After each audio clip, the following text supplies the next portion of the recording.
पूछहूँ तो कहतानी प्यार से, काहे तू लजालू अपन यार से।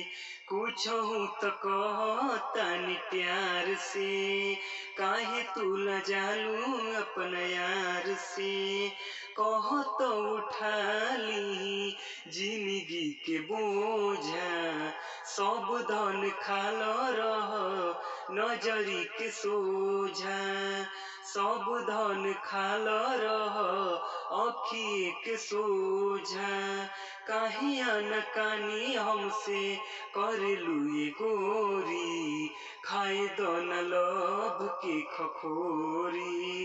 डर लागे राजा जब आई तोहरा ओरी, पैब ना तो लेब तू घगोरी। कुछहु न होई आवो बहिए में खोजा, सब धन खाल रह नजरी के सोझा। सब धन खाल रह अखिए के सोझा। तोहरा से को बीता दूर न रहता, मिले खातिर मन तड़पड़ाता।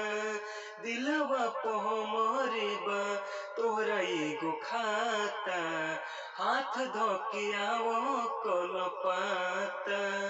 गुलरी के फूल बन के गोदी में चूजा, सब धन खाल रह नजरी के सोझा। सब धन खाल रह अखिए के सोझा।